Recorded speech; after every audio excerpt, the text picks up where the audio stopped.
बहुत समय पहले की बात है। एक छोटे से गांव में एक परिवार रहता था। उसमें एक माँ और उसके पिताजी रहते थे। उनका एक बेटा भी था जिसका नाम कार्तिक था। कार्तिक अपने माँ बाप का बहुत ही ध्यान रखता था। वह उनकी हर बात मानता था। वह अपने माँ बाप का हर काम करता था। वह कभी भी अपने माँ बाप की कोई भी बात नहीं टालता था। एक दिन की बात है। कार्तिक के घर एक औरत आती है। उसका नाम बिमला होता है और वह कार्तिक की माँ से कहती है, कार्तिक की माँ, कैसी हो? मैं ठीक हूँ। और तुम बताओ, कैसे आना हुआ? आज हमारे घर का रास्ता कैसे भूल गई? सुना है तुम कार्तिक के लिए लड़की देख रहे हो। हाँ बहन, लड़की तो देख ही रहे हैं, पर कोई लड़की पसंद ही नहीं आ रही। बिमला को पता था कि कार्तिक की माँ लालची किस्म की औरत है। वो किसी ऐसी वैसी लड़की से शादी नहीं करेगी। तभी बिमला कार्तिक की माँ से कहती है, एक लड़की है तो उसका नाम चंदा है। सुंदर भी खूब है, पढ़ी लिखी भी काफी है और माल भी बहुत देंगे। तभी कार्तिक की माँ बिमला से कहती है, तुम ये सब छोड़ो, ये बताओ शादी में लड़की के माँ बाप क्या क्या देंगे? तुम चिंता मत करो, तुम्हें कहने की जरूरत भी नहीं पड़ेगी, वो अपने आप सब कुछ देंगे। ये बताओ पैसा कितना देंगे?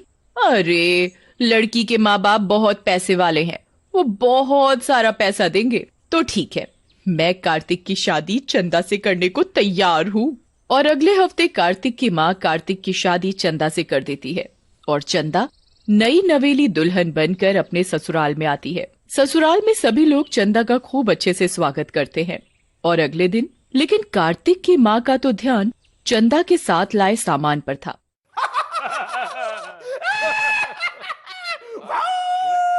चुप हो जा। आपने शादी तो ठीक ठाक कर दी, लेकिन शादी में पैसा तो दिया ही नहीं। शादी से पहले आपने तो ऐसा कुछ बोला नहीं था। हमने तेरे माँ बाप से कुछ नहीं मांगा तो इसका मतलब ये नहीं कि वो अपनी बेटी की शादी में कुछ दे ही ना। चंदा अपनी सास की बात सुनकर बहुत रोती है। तभी कार्तिक चंदा से कहता है, अब रोती ही रहोगी या कुछ खाने के लिए भी बनाओगी? कब से हम लोग भूखे बैठे हैं। जी जी अभी लाई। और चंदा रसोई घर में खाना बनाने चली जाती है। तभी उसकी सास चंदा को आवाज लगाती है, अब खाना ही बनाती रहेगी या चाय भी पिलाएगी? चंदा रसोई में से आवाज लगाती है, जी माँ जी, अभी लाई। और चंदा चाय बनाकर ले आती है। जैसे ही चंदा की सास चाय पीती है, छी, इतनी गंदी चाय! तेरी माँ ने तुझे चाय बनाना भी नहीं सिखाया। और वो चाय का कप फेंक देती है। ये देख चंदा रोती हुई वहां से चली जाती है और वो अपने कमरे में जाकर बहुत रोती है। चंदा की सास और उसके पति का बर्ताव चंदा के लिए दिन पर दिन खराब होता जा रहा था, जिसकी वजह से चंदा बहुत दुखी रहने लगी। एक दिन की बात है।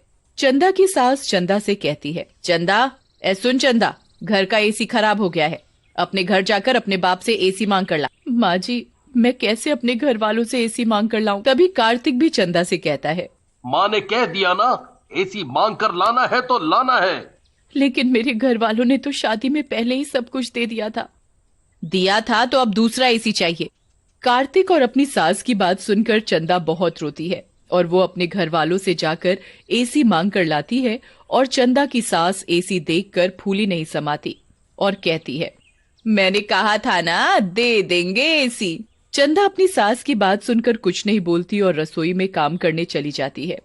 चंदा रसोई में काम करते करते रोती रहती है। तभी कार्तिक कहता है, माँ, मैं किसी काम से बाहर जा रहा हूँ, आने में थोड़ा लेट हो जाएगा। ये कहकर कार्तिक अपने काम से बाहर चला जाता है और रात को लौटकर वो गुस्से में चंदा को आवाज लगाता है, चंदा, ओ चंदा, कहाँ मर गई? जी जी अभी आई। और वो कार्तिक के लिए चाय बनाकर लाती है। तभी कार्तिक की माँ कहती है, बेटा, आज तो तूने आने में बहुत देर कर दी। तो कार्तिक बताता है, रास्ते में मेरी बाइक खराब हो गई थी, इसीलिए लेट हो गया। बड़ी मुश्किल से घर पहुंचा हूँ, अब तो बिना बाइक के ही काम पर जाना पड़ेगा। तभी माँ कहती है, बिना बाइक के क्यों जाना पड़ेगा? ये चंदा है ना, ये लाएगी अपने घर वालों से मांगकर। तभी चंदा रसोई में खड़ी उन लोगों की बातें सुन रही होती है और तभी वो रसोई से बाहर आकर कहती है, माँ जी, मैं अब अपने घर वालों से कुछ भी मांग कर नहीं लाऊंगी। आप लोगों ने मुझसे पहले ही इतना कुछ मंगवा लिया है, अब मैं उन लोगों से कुछ भी नहीं मांग कर लाऊंगी। चंदा की बात सुनकर चंदा की सास और उसका पति उसे बहुत मारते हैं। इस तरह उन लोगों का लालच दिन पर दिन बढ़ता ही जा रहा था। एक दिन चंदा की सास चंदा से कहती है, ए चंदा, सुन, कल लोहड़ी है और तुझे आज पूरे घर की अच्छे से सफाई करनी है। जी माँ जी, मैं अच्छे से पूरे घर की सफाई कर लूंगी। तभी चंदा की सास चंदा से कहती है, सफाई करने के बाद अपने घर चली जाना। और सुन, ये तेरी पहली लोहड़ी है। उनको बोलना कि कल पैसे और गिफ्ट लेकर आए, ये नहीं कि हाथ हिलाते हुए आ जाए। जब देखो खाली हाथ चले आए। माँ जी, जितना उनके बस का है वो अपनी तरफ से आपको पैसे और गिफ्ट देने की ज्यादा से ज्यादा कोशिश करते हैं। मुझसे जबान लड़ाती है, पर माँ जी वो कहाँ से ला कर देंगे। उनकी हालत तो पहले से ही खराब चल रही है। उनके पास अब देने को कुछ नहीं बचा। मुझे कुछ नहीं पता, मैंने कह दिया तो कह दिया। चंदा की सास चंदा की एक नहीं सुनती और वो घर की सफाई में लग जाती है। और अगले दिन सास चंदा से कहती है, आज लोहड़ी है, तूने अपने घर वालों से बोल दिया ना कि आज गिफ्ट और पैसे लेकर आने हैं। चंदा अपनी सास की बात सुनकर कुछ नहीं बोलती और शाम के समय घर के सभी लोग लोहड़ी जलाकर बैठे हुए थे। तभी चंदा के माँ बाप आते हैं और वो चंदा को खाली मिठाई ही लाकर देते हैं और फिर वो अपने घर चले जाते हैं। तभी चंदा की सास और पति चंदा से कहते हैं, तेरे माँ बाप ये मिठाई लाते हुए शर्म नहीं आई? माँ जी, उनके पास आपको देने के लिए कुछ भी नहीं है। उनका काम भी बंद हो गया है, वो कहाँ से देंगे। ये बात सुनकर कार्तिक और उसकी माँ गुस्से से आग बबूला हो जाते हैं और वो चंदा को बहुत मारते हैं। चंदा बेचारी रोती हुई कहती है, मुझे मत मारो, मुझे छोड़ दो। छोड़ दे। तभी कार्तिक की माँ कहती है, ये ऐसे नहीं मानेगी, इसे और मार। कार्तिक चंदा को इतना मारता है कि वो लोहड़ी की आग में गिर जाती है और चंदा के कपड़ों में आग लग जाती है और वो चिल्लाती है, कोई बचाओ, मैं जल रही हूँ, बचाओ। वो चिल्लाती रहती है पर उसे कोई नहीं बचाता और वो पूरी तरह जलकर मर जाती है और वो एक चुड़ैल बन जाती है। और रात को जब कार्तिक अपने कमरे में सोया हुआ था तो वो कार्तिक के कमरे में आती है और उसे जोर से थप्पड़ मारती है। तभी कार्तिक की आंख खुल जाती है और वो चुड़ैल को देखकर चिल्लाने लगता है, चुड़ैल, चुड़ैल, कोई बचाओ। बचाओ, कोई नहीं बचाएगा तुझे, तू चाहे कितना भी चिल्ला ले।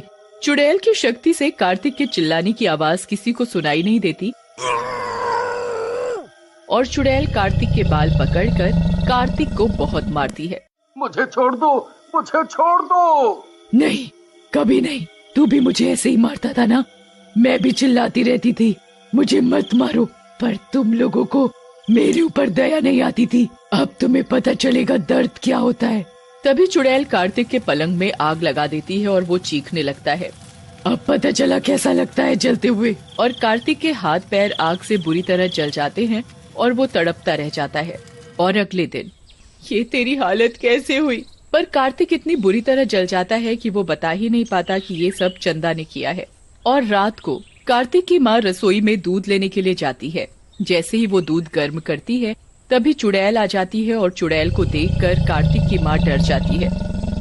तुम तो मर गई थी ना? हाँ, तुम लोगों ने मुझे मार डाला था। तभी चुड़ैल अपनी सास के ऊपर गर्म दूध डाल देती है। चंदा की सास चीखने लगती है, मुझे बचाओ, मेरा शरीर जल रहा है, बचाओ मुझे। चंदा की आवाज किसी को सुनाई नहीं देती और वो चिल्लाती रहती है, पर उसकी आवाज किसी को सुनाई नहीं देती। तभी चुड़ैल रसोई में आग लगा देती है और कार्तिक की माँ रसोई में लगी आग में फंस जाती है। मुझे मत जलाओ। अपनी पराई तो मत जलाओ, अब तुझे पता चलेगा कैसा लगता है जलते हुए। ले, अब तू भी जल। मत जलाओ, मुझे मत मारो, मैं जल रही हूँ। तुम लोगों के लालच की वजह से मेरे माँ बाप को कितनी तकलीफ झेलनी पड़ी, पर तब भी तुम लोगों को दया नहीं आई। मैं भी चिल्ला रही थी पर तुम लोगों ने मेरी एक नहीं सुनी और मुझे जलाकर मार डाला। मुझे माफ कर दो, छोड़ दो मुझे। तुम लोगों के लालच की वजह से तुम लोगों ने मुझे जलाकर मार डाला। तुम लोगों के साथ ऐसा ही होना चाहिए। और चुड़ैल पूरे घर में आग लगा देती है। उसमें कार्तिक और उसकी माँ बुरी तरह जलकर मर जाते हैं और चंदा की आत्मा भी शांत हो जाती है।